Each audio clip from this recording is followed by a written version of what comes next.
טל, אתם רואים אם... תגידו לי אם אני בטוח שאני אדבר תוך כדי. נדבר את זה, אני חושב.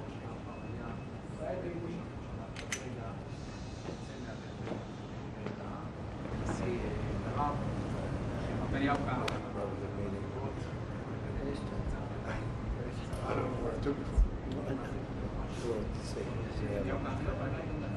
Does anybody recognize this man? Not too many people. They've been very fair, actually, for the last 3 days. President Trump, are you going to have a green light for another attack in Iran?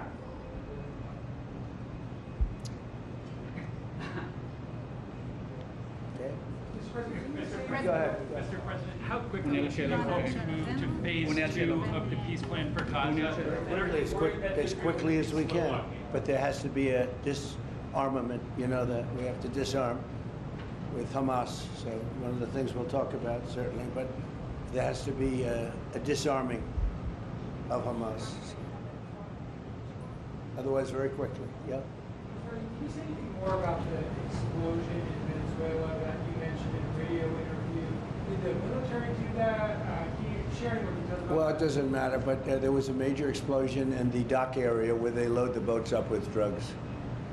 They load the boats up with drugs. So we hit all the boats, and now we hit the area. It's the implementation area. That's where they implement, and that is no longer around. Is that the only strike that the U.S. has done? I don't want to comment on Mr. President. President Trump, News.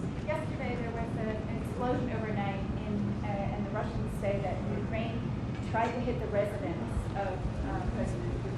Do you have any information? No, I don't know about it, actually, and I don't, I just heard about it, actually, but I don't know about it. No. Did you speak with That would be too bad.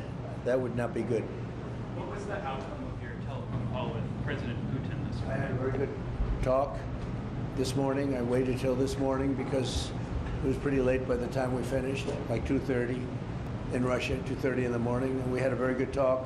We spoke at 8 o'clock in the morning hour time, and it was a very productive talk. I mean, we have a few very thorny issues, as you can imagine.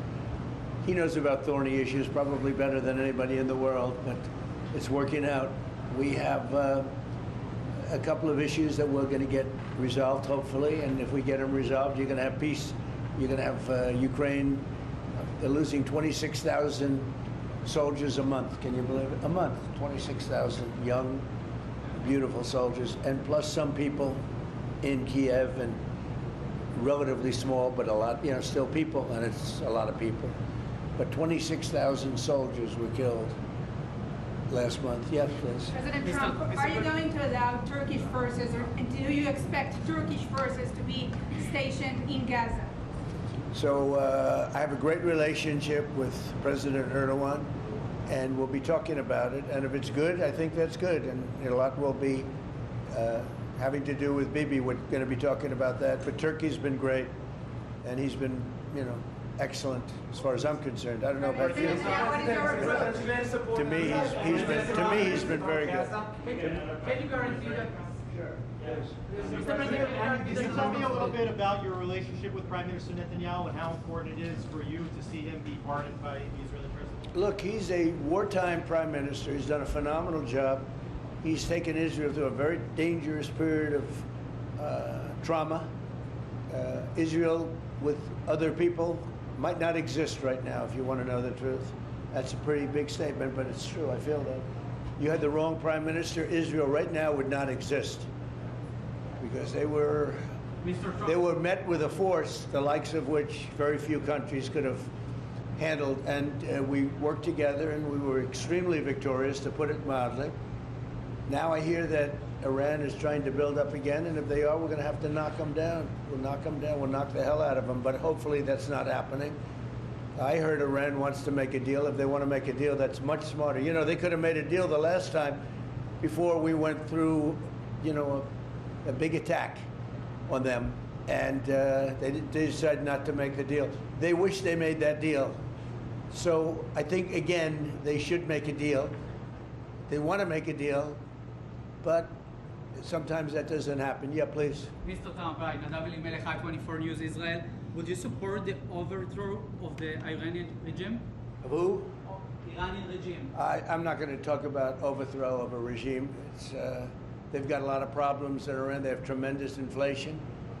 Their economy is bust. Their economy is no good. And I know that people aren't so happy, but don't forget, every time they have a riot or somebody forms a group, little or big, they start shooting people. You know, they kill people. And the people tend to, I've watched this for years. There's tremendous discontent. They form 100,000, 200,000 people. All of a sudden, people start getting shot. And that group disbands pretty quickly. So I've watched it for years. They're vicious, vicious people. Yeah. Mr. President, Netanyahu, WSBT-TV, will you support an attack, Israeli attack on Iran if Iran will not have a deal? If Iran will continue with their ballistic missiles and also nuclear weapons? If they will continue with the missiles, yes. The nuclear, fast. Okay? One will be yes, absolutely. The other was, we'll do it immediately. Mr. President, Ron Abraham from Channel 12 News. What are your plans regarding Gaza for the next few weeks? Well, we're going to be dealing on Gaza. That's why this very great prime minister is here right now. We're talking about Gaza. We're talking about a lot of things. We have about 5 major subjects that we're discussing, and Gaza will be one of those subjects. Mr. President, can you guarantee that the last hostages, Ran Philip, will be released before we continue to the second phase of the Gaza plan? Well, let's put it this way. Every hostage just about that's been released was released because of me, Steve Witkoff, Jared Kushner, my whole team, Marco Rubio, Pete Hegseth. They were all released because of us. None were released in the Biden administration, none. They were all released because of us. Then we had a lack of releases with respect to the dead. And all of a sudden they started coming back because I said, nope, you said you could do. We have one wonderful young man whose parents are right now inside. And he's, what beautiful parents, a beautiful brother, sister, and like a beautiful family, and they're waiting for the son. It's the only one left, and we're doing everything we can to get his body back. And the parents just said, hopefully he's alive. And I said, I'd love you to think that way. Okay? President so we're Trump. doing everything we can. Do you have President Trump, Out of all of these people, and I'm not just talking about the final 20. Right. Look at all of the people. What do you think the total number is? 255. 255. 254 came out, one more. Think of that. And we got them all. President Trump, does the reconstruction of Gaza, President Trump, does the reconstruction of Gaza, does the reconstruction of Gaza will begin even before Hamas is disarmed? I think it's going to begin pretty soon, yeah. Before Hamas is He's disarmed? looking forward to it, so am I. Look, what a mess. What a mess it is. And it's been a mess for centuries, really.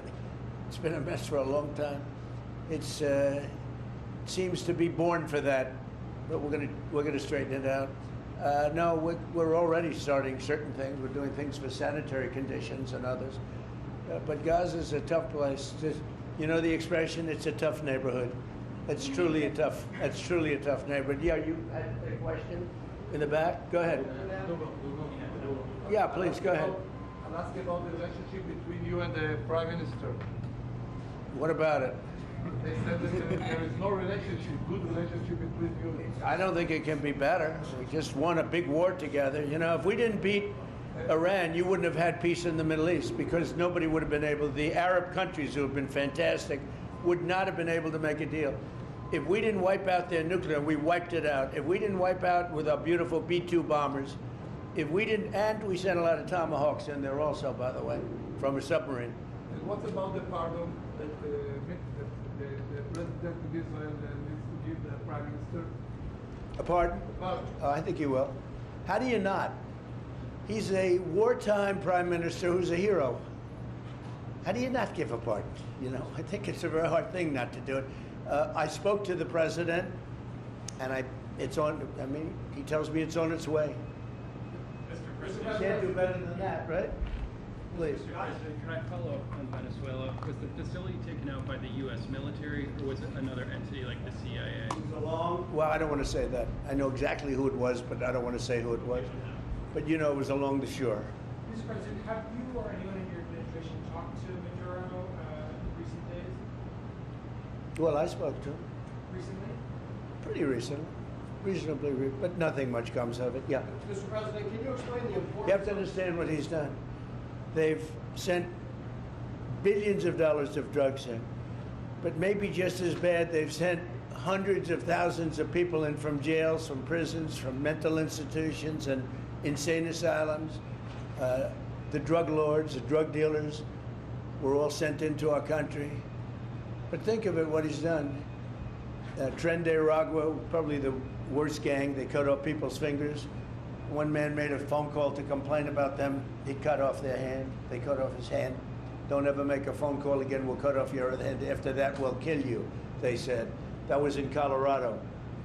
No, they sent in all of the bad ones. They sent in some bad people. And that to me was just terrible. And they send in drugs. Now, I will say this. 97% of the drugs coming in by sea stopped. We're trying to figure out who the other 3% are. They have a hard time getting people to pilot those boats. But 97% of the drugs coming in by the ocean, by the sea, by water, are gone. Every boat that we take out, we save 25,000 lives of Americans. Thank you very much, everybody. We'll see you. We're going to have a big meeting, and we'll see you in a couple of hours if you'd like. And if you'd like, you can come up and have lunch like you did yesterday. Would you like that or not? Do you want that? Because some of them think it's terrible. It's a bribe. But, you know, a bribe for $25, I don't know. If you'd like, you can go. And if you don't, you can stand in a driveway and melt. All right? But if you want, will you work on that, Margot? Yes, sir. Is Margot doing a good job? She's a star. She's too nice. Her only problem is she's too nice to you. And you're not nice to us, but that's okay. Margot, take them up and have a beautiful lunch, and we'll see you later. Are you worried that the strike, the alleged strike on Putin's residence could scuttle the peace? Yeah, I don't like it. It's not good. I heard about it this morning. You know who told me about it? President Putin told me about it. Early in the morning, he said he was attacked. It's no good. It's no good. Don't forget, you know, the Tomahawks. I stopped the Tomahawks. I didn't want that. Because we're talking about, you know, it's a delicate period of time. This is not the right time. It's one thing to be offensive, because they were offensive. It's another thing to attack his house. It's not the right time to do any of that, and can't do it. And I learned about it from President Putin today. I was very angry about it. Please. What? Well, it came out. Well, we'll find out. I mean, you're saying maybe the attack didn't take place. It's possible too, I guess. But President Putin told me this morning it did. One question, Mr. President. Can you expound on the importance of a strong relationship with the state of Israel? And Mr. Prime Minister, you called President Trump the strongest friend for the state of Israel. You worked with numerous administrations, numerous presidents. Can you expound on that and what makes President Trump such a strong friend for the state of Israel? Why don't you go first? I'll say it again and again and again. We've never had a friend like President Trump in the White House. It's not even close. And I think you can judge that by not merely by the frequency of our meetings, but by the content and the intensity. I think Israel is very blessed to have President Trump leading the United States, and I'll say it, leading the free world at this time. I think it's not merely Israel's great fortune. I think it's the world's great fortune. Well, I just want to say that it's very important who the Prime Minister and President of Israel is. We have a great relationship. It was an honor to speak before your leaders. That was a great honor for me. I think it has not happened before, or something they told me. But the relationship's been extraordinary, and Bibi's a strong man. He can be very difficult on occasion, but you need a strong man. If you had a weak man, you wouldn't have Israel right now. Israel would have been, you know, Israel with most other leaders would not exist today. They would not exist. And now they're stronger than ever. Yeah, please. Are you going to ask Netanyahu to sign an agreement with Syria? Well, I hope he's going to get along with Syria, because the new president of Syria is working very hard to do a good job. He really is. I know he's a tough cookie, and he's, you know, you're not going to get a choir boy to lead Syria. That's the one thing I will say. So I hope they're going to get along because, you know, I dropped the sanctions on Syria because otherwise they wouldn't have had a chance. We want to see Syria survive. So we're going to be talking about Syria too. Okay. Thank you very much, everybody. Have a good time. Go have a good lunch. Prime Minister Netanyahu, Thank there's you. a lot of facts regarding. You know, after you hear these things, I think better to quit now. Thank you. Thank you.